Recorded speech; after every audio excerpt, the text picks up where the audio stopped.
বরের কাছে চেয়েছিলাম খেতে বাকরখানি। বরমশাই আমাকে বলল, তোমার মতো জগৎ বিখ্যাত রাঁধুনি থাকতে তো এখন আমাকে বাকরখানি কিনে খেতে হবে? তুমি তো সব কিছু বানাতে পারো, তাহলে এটা কেন বানাতে পারো না? এটা একটু বানিয়ে দেখাও না তুমি। নাও, আমাকে চ্যালেঞ্জ ছুড়ে দিল। আমিও বানিয়ে দেখিয়ে দিলাম। কেমন হয়েছে সেটা তো বরমাসার মুখ দেখে বুঝতে পেরেছেন। তো চলুন কিভাবে বানালাম, সম্পূর্ণ ভিডিওটা না দেখলে কিন্তু বুঝতে পারবেন না তো কিভাবে বানিয়েছি। তো সম্পূর্ণ ভিডিওটা দেখুন, আর আমি কি করে বাঁশ খেলাম সেটাও আপনাদেরকে বলবো। তো আমি পদে পদে চারখানা বাঁশ খেয়েছি, চারখানা বাঁশ কেমনে খেয়েছি সেটাও বলবো। তো প্রথমে দেখুন, আমি যেটা ভুল করেছি আপনারা সেটা ভুল করবেন না, আমি সেটা বলে দেব। ভুল বুঝতে পারলে সেটা যদি শুধরে নেওয়া যায় তাহলে কিন্তু কাজটা সহজ হয়ে যায় এবং পরের দিন করতে আরও ভালো হয়ে যায়। আর ভুলটা যদি ধরতে পারেন তাহলে তো আর কথাই নেই। তো প্রথমে আমি আটাটা মেখে নিয়েছিলাম তেল দিয়ে, তো সাথে একটু বেকিং সোডা দিয়ে বড় ভুল করেছি, বাঁশ খেয়েছি প্রথমেই এই। বেকিং সোডা দিবেন না আপনি। নিজের বুদ্ধি শুভ কাজ, পরের বুদ্ধি সর্বনাশ, এটা তো সবাই জানেন। পরের কাছ থেকে বুদ্ধি নিয়েছিলাম, সেটাই বাঁশ খেয়েছি। বেকিং সোডা দেবেন না, শুধুই আটা তেল দিয়ে ভালো করে ময়ান দিয়ে মেখে নেবেন, নিয়ে রেখে দিবেন।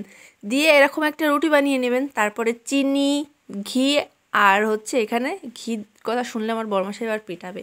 ঘিয়ের সাথে অল্প একটু তেল মিশিয়ে নেবেন, এই যে তেল।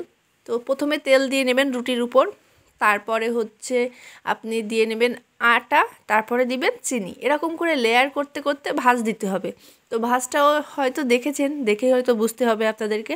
তারপরে ত্রিকোণা হয়ে গেল। এরকম করে অল্প অল্প করে, আর এটাকে প্রেস করবেন না, আমি প্রেস করছি এই জন্য আরও বেকায়দা হয়ে গেছে। তো আপনারা প্রেস করবেন না। তো হালকা হাতে এরকম করে মাখিয়ে নিয়ে চিনি দিবেন, কারণ এটা বাকরখানিতে চিনি বাকরখানি বানাচ্ছি, ডায়াবেটিস বাকরখানি বানাইনি। তবে দুইটা ডায়াবেটিস বাকরখানি বানাইছিলাম, মানে ডায়াবেটিস যাদের তারা তো চিনি খায় না, দুই রকম বাকরখানি পাওয়া যায়, পুরান ঢাকায়।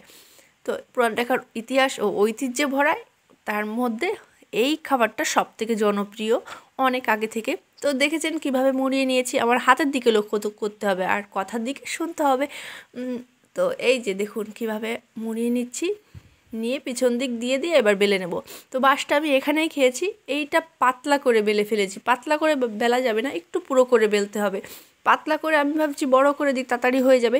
তো এটা তাড়াতাড়ির জন্য না, আপনারা একটু পুরো করে বেলবেন। পরে আমি লাস্টে যে দুইটা করেছি সেই দুইটা ভালো হয়েছে, কারণ আমি এক এক সময় এক একটা দুইটা দুইটা করে দেখতেছিলাম যে কেমন হয়। প্রথমেই বানাচ্ছি তো প্রথমেই হবে এত ভালোভাবে বুঝতে পারিনি। তো প্রথমেরগুলো কি হয়েছে সবগুলোই আমি দেখাবো। তো প্রথমের ওইভাবে 10 মিনিট কি 20 মিনিট মতো সেঁকে নিতে হবে। তো আমি ওইভাবে সেঁকি নাই, কারণ ওইভাবে সেঁকতে গেলে ঝামেলা হয়ে যাবে, তাই ওইগুলো পরে দেখাচ্ছি ভিডিও শেষে। আর এইগুলো হচ্ছে লাস্টে আমি আমার মতো করেছি, একটু পুরো করে করেছি। শুধু ওই তাওয়ার উপর ভেজে নিলেই হয়ে যাবে, একটু ঢাকা দিয়ে রাখতে হবে। তো 10-20 মিনিট সময় লাগবে, একটু উল্টে পাল্টে ভেজে নিলেই ব্যাস মিটে যাচ্ছে। অল্প আঁচে রাখতে হবে, কেক বানানোর সময় যে অল্প আঁচটা ওইটাই রাখতে হবে। তো ভিতরটা সুন্দর হবে, মাঝখানে লেয়ার দেওয়া চিনি আছে এই জন্য।